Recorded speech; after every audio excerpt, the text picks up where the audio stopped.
আইএলটিএসে fail করা হাজারো অযোগ্য মানুষ বসবাস করছেন যুক্তরাজ্যে।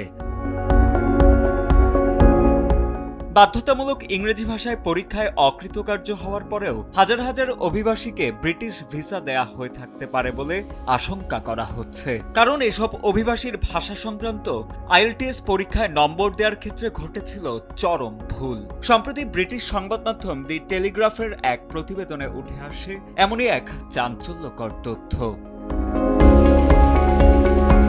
প্রতিবেদনটিতে বলা হয়, বিশ্বের বিভিন্ন প্রান্তে ব্রিটিশ কাউন্সিলের নেয়া ভাষা পরীক্ষায় অংশগ্রহণকারী প্রায় ৮০,০০০ পরীক্ষার্থীর ফল ভুল এসেছিল, যার অর্থ হলো তাদের মধ্যে অনেকে ফেল করেও পাস নম্বর পেয়েছিলেন।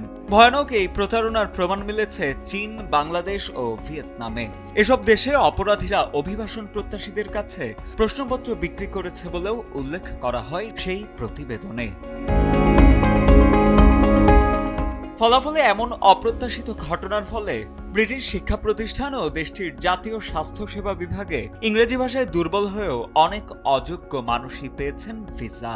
এ ঘটনায় দেশটির বিরোধী দল কনজারভেটিভ পার্টি সরকারকে অনুরোধ করেছে, ইংরেজি ভাষা পরীক্ষায় পাশ না করেই যারা ব্রিটেনে গিয়েছেন তাদের যেন অতিসত্বর দেশ থেকে বের করে দেয়া হয়।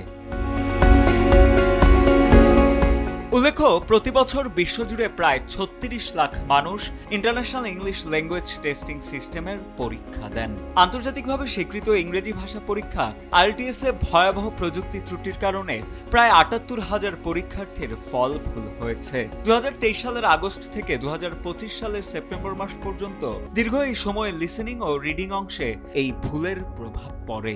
ভুলের ফলের ভিত্তিতে ভিসা নিয়ে যেসব পরীক্ষার্থী ইতোমধ্যে ব্রিটেনে প্রবেশ করেছেন তাদের বৈধতা এখন গুরুতর প্রশ্নের মুখে।